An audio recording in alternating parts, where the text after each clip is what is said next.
The day my boss fired me for being pregnant, I thought my life was over. I remember the click of his office door, the fake sympathy in his eyes, and the word terminated echoing louder than my own heartbeat.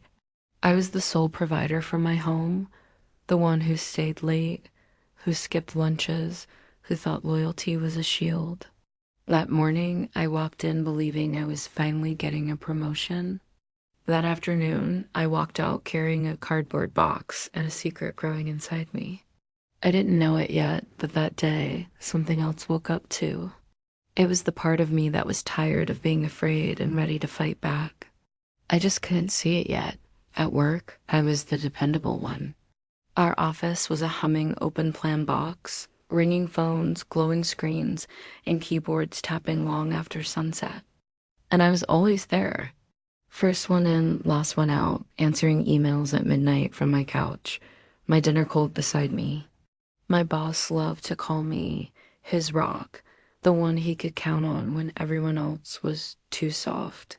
From the outside, my life looked steady, a modest paycheck, a tiny rented apartment, quiet evenings with cheap takeout and daydreams of a baby I wasn't sure I deserved yet. On the inside, I carried a constant knot of exhaustion and fear, a little voice whispering, "If you ever lose this job, you lose everything." And I believed every single word. I remember the morning I finally told him. My hands were sweating as I stood in his doorway and said, "I'm pregnant." His face froze for half a heartbeat, then the smooth smile returned. "Congratulations," he said. "We'll figure it out." At first, nothing seemed different, but then the small cuts began. A joke about me looking tired, an eye roll when I asked to move a meeting for a doctor's appointment, deadlines that were impossible even before the morning sickness. Projects I had built were quietly handed off to someone else. Meetings I suddenly wasn't needed for. Every week, I felt myself shrinking. I started to wonder, maybe I was becoming less valuable. Maybe I really was slower, weaker, too emotional. Then HR called me in. A folder waited on the table, late reports, unprofessional tone, declining performance. It was a collection of twisted, exaggerated lies. I walked out of that office unemployed, pregnant, and wondering if somehow it really was all my fault. I sat on a bench outside, clutching my empty ID badge, just shaking and feeling completely alone. Most people in that situation would have stayed quiet and just disappeared. And I almost did too until one message changed everything. Back at home, everything fell apart in slow motion.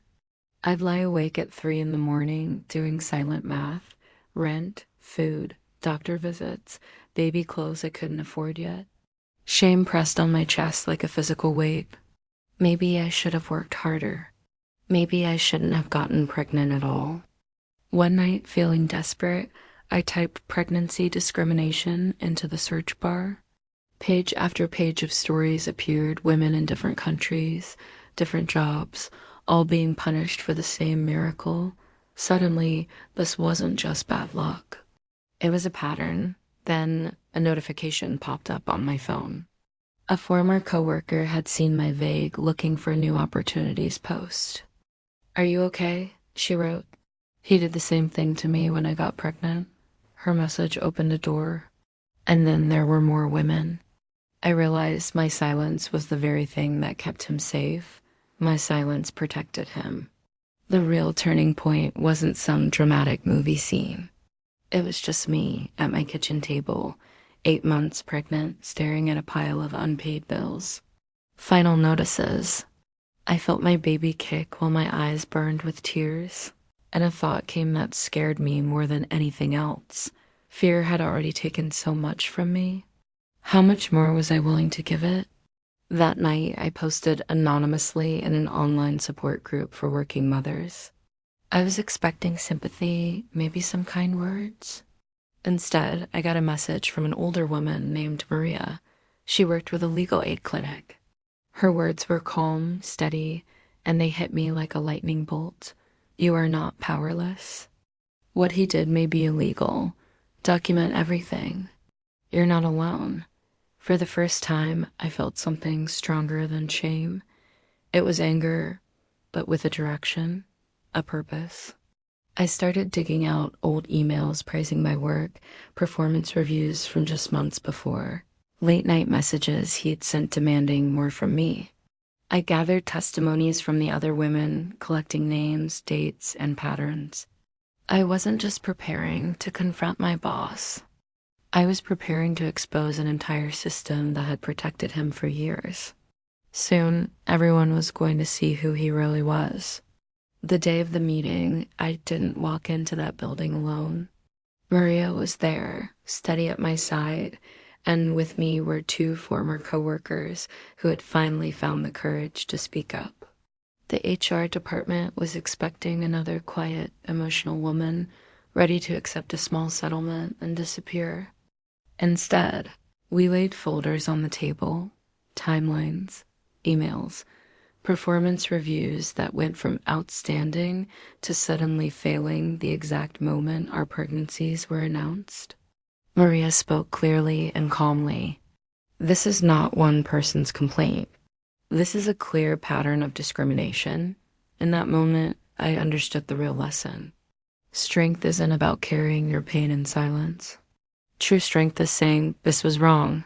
Even when your voice shakes, it means keeping records, asking questions, and refusing to let fear decide who you are.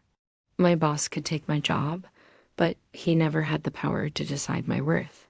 HR couldn't ignore us anymore. An official investigation was opened, and suddenly people who had only ever whispered in hallways started forwarding emails, sharing their own stories and connecting the dots. The image of my boss as a supportive leader began to crumble, not because I screamed the loudest, but because the truth was finally written down in black and white for everyone to see. Word spread quietly but firmly to upper management, to his professional network, even to his family. He kept his title for a little while, but he never got back the blind trust he'd enjoyed for so long. I, on the other hand, gained something he could never touch: confidence, self-respect, and the knowledge that because I spoke up, the next woman might not have to suffer in silence. I was done apologizing for my existence forever. If you have ever been punished for being vulnerable, for a pregnancy, an illness, or for simply being human, know this: you are not alone, and you are not weak. Remember your worth. Stand up for yourself when it feels safe to do so. Ask for support and protect others when you can. If this story touched you, please like, share, and subscribe, and take a moment to reflect on where you might need to speak up in your own life today.